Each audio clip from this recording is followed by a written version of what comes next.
UFC 294 brings on crazy news, and it's just this week on Saturday in Abu Dhabi. We get news that Volk and Usman are coming in on 11-day short notice to replace fighters who could not make it. But just under the rug, we have news of USADA and UFC splitting. And I don't feel like a lot of people are really talking about this, but I think it's relevant that we do. So for a lot of the casual fans who don't know, be sure to subscribe. I'm the MMA Casual, coming in with everything MMA and combat sports all the time. So let's talk about it. USADA, right? Who is USADA? USADA is a third-party organization that came into the UFC in a partnership with the UFC in 2015. And what they're basically doing is making sure all the athletes are in accordance with the UFC anti-doping policy, right? That's basically it. They're coming in, they're drug testing, they're making you piss in a cup, they're testing your blood. People who look a little better than they should, or maybe all of a sudden their physique are changing, they're going to have a little more attention to them. If we have a regular Joe Schmo, they're going to be, having their usual tests, but they are going to target certain dudes who are freaks of nature, right? If we have Brock Lesnar all of a sudden in the USADA testing pool, Brock Lesnar's peeing in a cup every 2 days. It is what it is, because it is up to their discretion. And they just need to make sure that the athletes are clean and all the athletes are safe who are fighting in the UFC. It is that simple. Now, October 9th, officially, USADA comes out with a statement. They announced that McGregor's back in the testing pool, meaning, that he started his 6-month journey to finally fight in the UFC. But they also announced that they are separating from the UFC starting January 1st of 2024. And if you look at the statement, and I'll see if I post it here, they definitely make it seem like the UFC and USADA has some disagreements about McGregor. Now, everybody thought that McGregor was going to fight this December.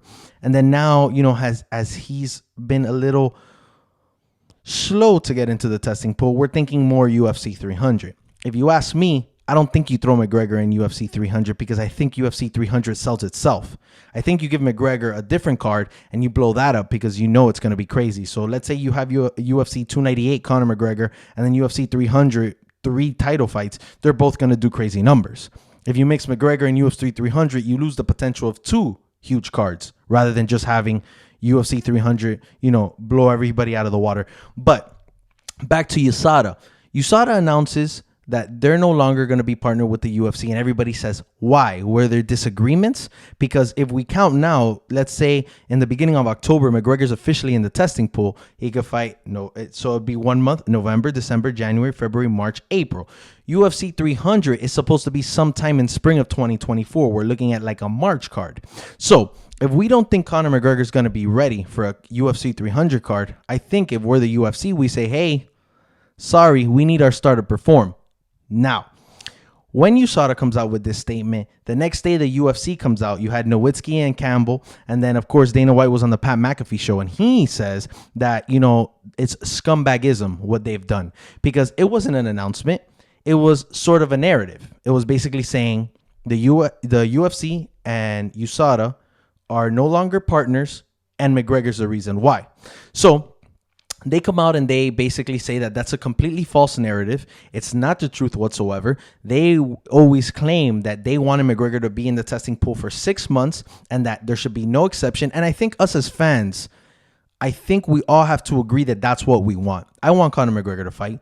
But if he needed to fight in December, then he should have been in the testing pool earlier this year. He should have been taking 2 tests a day, whatever they wanted from him earlier this year to make sure it happens. There shouldn't be exceptions because he's Conor McGregor.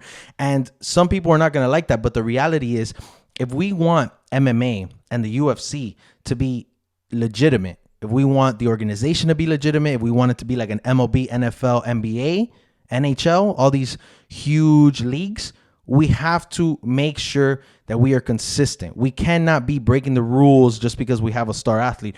So I think the legitimacy of the sport and organization lies in the hands of Dana White in making these decisions. And basically, when they claim that it's a false narrative from USADA, they say it's also disgusting what they've done to Conor McGregor, because Conor McGregor is okay with doing all the tests they want. And let's be honest, guys, we're all seeing Conor McGregor's physique lately. We've seen the changes since 2021. Even his facial structure, his jaw has changed. He just looks like a different human. Definitely more vascular, definitely more muscular. And I'm always the first to say it. There's good genetics, there's clean nutrition, there's, money to do what he needs to do to have the best physique. But some of the ways he's grown, some of the vascularity he's shown, some of these things points to I've been using banned substances, right? And we can't just say that, right? We have to be sure of it. But because he looks this way and because there's been some changes in his physique, USADA's going to be all over him. They have to be. If they want it to be legitimate, which they are, USADA's real deal. USADA is the police, the third-party police. They're going to make sure it's getting done correctly. They're going to test him every other day. And that means that Conor McGregor has to be accessible every other day or once a week. And it is a little harder for him to get away with doing anything. And that's a different video I'll make about how things are in drugs and technology and nowadays and what you could do to your body and how quick and how clean you could get out of your system. But let's be honest, it's part of the game. Volkanovski has claimed that he got tested over 60 times in a camp. 60 times, waking up at 4 a.m. because USADA showed up at his house. Paulo Costa as well, because they're freaks of nature. And there's question to that. And unfortunately, just to abide by the rules of the UFC policy and USADA's guidelines, they have to test. So McGregor's no different. So now we say, is this going to be the WWE basically? Are all these guys just going to be juicing? Are we going to have everybody on trend and test and all sorts of goodies just to look huge or have all this power? Of course not. That's not what it's going to be. The UFC is actually replacing USADA with Drug Free Sports International, which I got to be honest, I don't know too much about. I know USADA is a real big name. I know USADA works with the Olympics of the United States athletes, the Paralympics, and so forth. So I'm not too sure about this organization, but we have to think there's still going to be guidelines.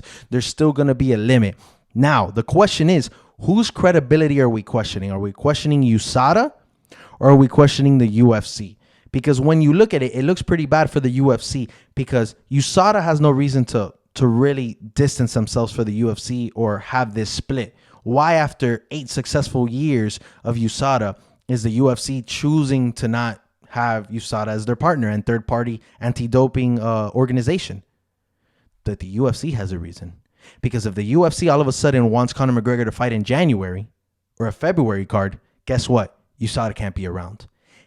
And I don't want to question the credibility of the UFC, but it would not surprise me if USADA is out of the door because of Conor McGregor and the money he is going to bring to the organization. Because it's a lot easier, and quote me on this, it is a lot easier to replace USADA than replace Conor McGregor.